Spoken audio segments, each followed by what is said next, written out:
В истории вайнахов, как и в истории любого другого народа, есть много белых пятен, подобно выцветшим чернилам на старинном пергаменте. Восстановить недостающие строки занятие нелегкое, требующее знания, скрупулезности и терпения. Часто бывает так, что существующие стереотипы мешают исследователю выйти за рамки пространства и времени.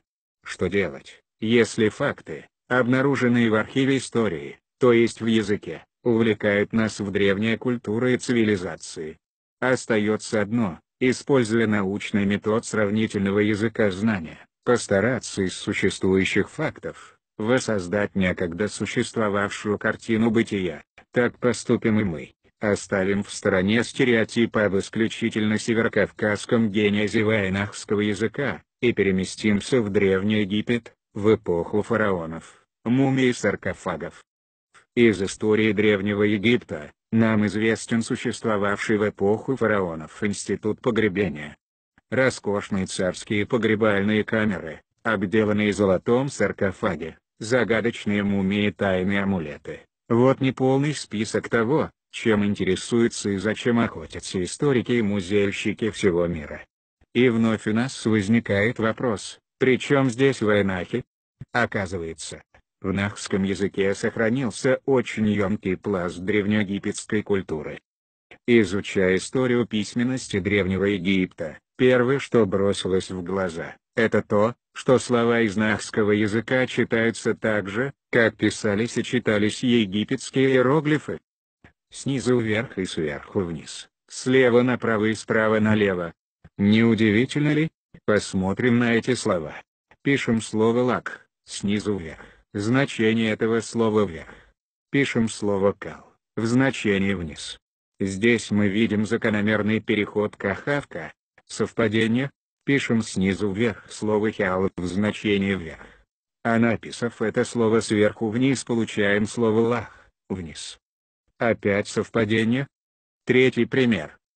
Слово «чак», усилить. Также пишем его сверху вниз, с закономерными переходами звуков. При обратном чтении получим слово «геч», смилостивиться. Подобный метод словообразования невозможен без определенных грамматических норм, и в данном случае, мы наблюдаем их в египетском письме. Данные нормы также невозможны без однослоговой формы архаичных слов, в изобилии представленных в кавказских языках и в частности в языке вайнахов. Из истории письменности Древнего Египта известно, что до изобретения папируса, египтяне, как и шумеры, писали на глиняных табличках. Удивительно, но в нахском языке сохранилось название той самой шумерской глиняной таблички для письма. Это слово «кихаат», и состоит оно из слов «ка», «рука», и «хаат», «мокрая глина». Вайнахи по сей день называют бумагу словом «кихаат». И как здесь не удивиться, это при том, что народ, известный под этнонимом вайнахи, считается народом бесписьменным. Возникает вопрос, если этот народ считается бесписьменным, то почему в их языке присутствует слово, обозначающее глиняную табличку? Ответ, как видим, не из легких и требующий дальнейших научных поисков. Да и у слова «папирус», выясняется, та же история, что и у слова «кихат». Как мы уже говорили, до изобретения папируса, египтяне писали на сырой глине, и как показывает этимология, слово «папирус» происходит от другого названия того же глиняного материала для письма. Папар. Это же слово мы встречаем в некоторых европейских языках, но уже не в значении сырая глина, а в значении бумага. Что это? Очередное совпадение или все-таки закономерная преемственность?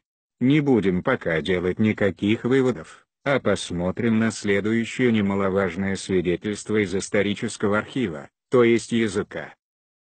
У каждого народа есть свои социальные институты, основанные на культах, традициях и верованиях. Так и в Древнем Египте существовал институт погребения. Египтяне отправляли усопших в иной мир с особыми почестями, и этот процесс длился несколько недель. Известно, что прежде чем упокоить усопшего в саркофаге, тело его должно было пройти 3-4 этапа мумификации. И вот, мы попытаемся описать эти этапы, словами, сохранившимся в нахском языке. Слово «тизет» означает «панихида». Оно является производным от составных слов «тес», «пресный» и «де», «день». По закону облегченного произношения, со временем и образовалась форма «тизет». Когда человек умирал, то по тем старым, египетским похоронным традициям, соболезнующие приносили в чашах соли со словами «Туханбарам Хилда», «Деканбарам Хилда», «Далагеч Дойла», «Соли норма да будет», «Высушиванию норма да будет», «Да смилуется Бог», отдавали ее жрецу. Далее, при помощи соли тело обезвоживали и высушивали. Для этого она и была нужна. В нахском языке и сегодня тело усопшего называют словом «дак», являющегося производным от глагола «дака» — «сушить». Заметим, сегодня вайнахи не приносят на соболезнование чаши с солью, но само соболезнование называют словом «кадам», от слова «кад» — «чаша». Ответственный за мумификацию жрец в течение 3 символических дней принимал от соболезнующих соль, и приступал к процессу мумификации, длившимся около 70 дней. Под руководством жреца, его помощники клали тело на специальный стол, примерно такой же, на котором мусульмане омывают тело усопшего. Под голову клали кирпич, обвернутый в белую ткань. Предназначение его – практическое, так как предстоящая процедура с извлечением органов грозила нелицеприятным извиванием крови через рот и носовую полость. Далее, в животе делали 2 надреза, и просунув в них руки, находили нужный орган. Специальными, маленькими режущими инструментами отрезали их, и клали их в так называемые канопы. Эта процедура отразилась в слове «киера» — организм, являющимся производным от глагола «каро» — найти. Следующим действием была еще более трудоемкая процедура. Специальным крюком, сквозь носовые отверстия, предстояло извлечь мозг. Таким образом, с минимальными повреждениями тела, извлекались его внутренности, оставшиеся полости промывались специальными растворами, и тело было готово к следующему этапу мумификации.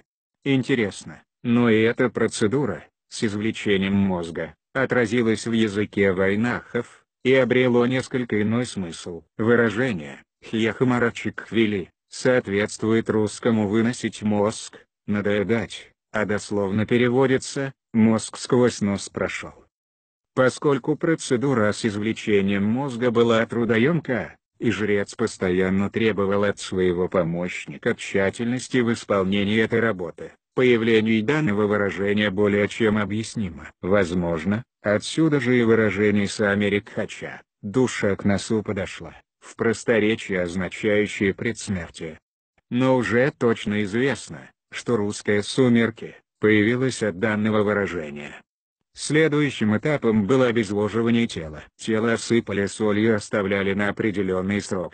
После, уже обезвоженное тело обмазывали антибактериальными мазями и тщательно обматывали марлевыми повязками. В нахском языке эти повязки называются словом «марчо» — «марля», и являются производными от слов «мар» — «обнять», «обвлочь» и «чо» — «внутрь». При проведении процесса мумификации, длившегося продолжительное время, от тела исходил неприятный запах, и дабы сбить его, использовались разного рода благовония, раскуриваемые в чашах. Христианский церковный атрибут такой как «кадила» берет свое начало именно оттуда. Возможно, что это слово произошло от слова «кад» — «чаша», и возможно, как мы говорили ранее, соболезнующие приносили на панихиду не только соль, но и благовония.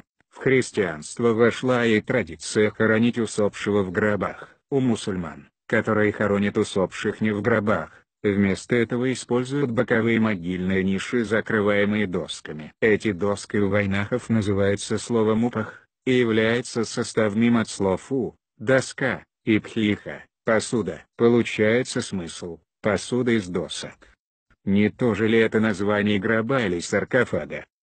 Современные вайнахи, впрочем, как и все мусульмане, не понимают обряд поливания водой могилы, сразу после ее засыпания. Понять его можно, лишь взглянув на древнеегипетский символический рисунок, на котором тело Осириса поливается водой, готовя его к воскресению. Довольно интересная, и можно сказать восхитительная мысль раскрывается в этимологии слова «ял-самане» — рай. Разделив это слово на составляющие, мы получим «ял» — благо, «сама» — проснуться, пробудиться. Слово «ял» имеет второй смысл — произрасти, и оно является составным слова «ялта» — пшеница. И изображение этой же пшеницы мы видим в рисунке с изображением воскресения Осириса. Вполне естественно, что у нас сегодня эти сведения дают не столько ответы, сколько заставляет наш разум выработать множество вопросов. Кто такие вайнахи, и почему в их языке присутствуют просто шокирующие разум сведения, когда и откуда в вайнахском этносе появилось такое разнообразие племен, и откуда идут их названия? Ответить на эти вопросы непросто. Но можно, имея в распоряжении средства, позволяющие осветить их подобающим образом.